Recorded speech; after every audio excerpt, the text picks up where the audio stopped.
Cable operators association of Bangladesh কোয়াবের আয়োজনে রাজধানীর ইন্টারন্যাশনাল কনভেনশন সিটি বসুন্ধরায় চলছে ICBC expo 2025।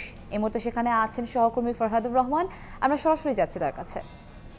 Farhad, cable operators association of Bangladesh কোয়াবের আয়োজনে আইসিবিসি 2025 এক্সপো আজকে দ্বিতীয় দিনের মতন চলছে।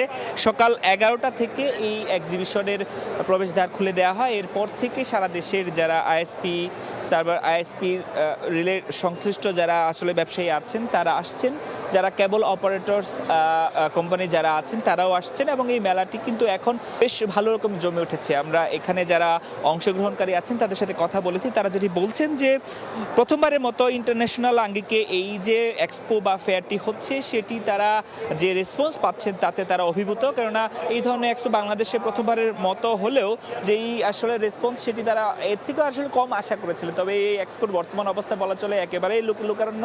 সাধারণ মানুষজন এক্সিবিটর যারা আসছেন তারাও কিন্তু ঘুরে ঘুরে দেখছেন। আমরা দেখছি যে নানা ধরনের কোম্পানি, নানা ধরনের প্রতিষ্ঠান তারা বিভিন্ন ধরনের সলিউশন প্রোডাক্ট নিয়ে এসেছেন। আইএসপি সাথে জড়িত যেসব জিনিসপত্রগুলো আছে, ইন্টারন্যাশনাল ভেন্ডর যারা আছেন তারাও কিন্তু আসছেন। তার মধ্যে ONU, OLT, router, switch server এইসব নিয়ে যেরকম এসেছেন, এমনইভাবে কেবল অপারেটরদের সাথে যেগুলো আসলে জড়িত set of box, cash software, MS software সহ ওটিটি সলিউশন, আইবিটিভি সহ সংশ্লিষ্ট নানা ধরনের সফটওয়্যার সলিউশন নিয়ে কিন্তু তারা এসেছেন, উপস্থিত হয়েছেন। এবং আমরা যেটি দেখেছি যে নানা ধরনের কোম্পানি তাদের মূল্য ছাড়ের অফার রেখেছেন, ডিসকাউন্ট রেখেছেন এবং যারা আসলে মেলার ভিতর বিভিন্ন জিনিসপত্র সার্ভিস নিচ্ছেন, সলিউশন নিচ্ছেন, তারা সেটি কিন্তু পাচ্ছেন। পাশাপাশি এখানকার যারা আয়োজক তারা বলছেন মূলত এই খাতের, এই সেক্টরের যারা নানা ধরনের ব্যবসায়ী আছেন তাদের মাঝে পারস্পরিক সম্পর্ক আরও বেশি বৃদ্ধি করা, ইন্টারন্যাশনাল ভেন্ডরের সাথে যোগাযোগ করিয়ে দেওয়া এবং সবশেষ আধুনিক যে প্রযুক্তি আসলে এই সেক্টরে এসেছে সেগুলোর সাথে পরিচয় করিয়ে দেওয়ার অন্যতম একটি উদ্দেশ্য কিন্তু এই এক্সপো। এবং তারা যেটি প্রত্যাশা রাখছেন প্রতি বছর এই ধরনের এক্সপো হবে। এবং আমরা যেটি দেখেছি বাংলাদেশের নানা ধরনের ব্রডকাস্টিং চ্যানেলগুলো তারা এখানে আসলে অংশগ্রহণ করেছেন এবং তারা আসলে যারা কেবল অপারেটর নেটওয়ার্ক আছে এবং কেবল অপারেটর যারা আছেন তাদের সাথেও পারস্পরিক যে সম্পর্ক বৃদ্ধি সেটির চেষ্টাও তারা কিন্তু করছেন।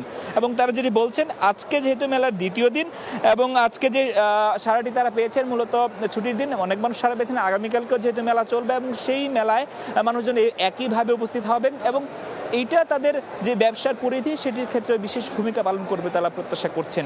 তো আইসিবিসি ফেয়ার থেকে এই ছিল আমার কাছে সবশেষ খবর। আমরা সরাসরি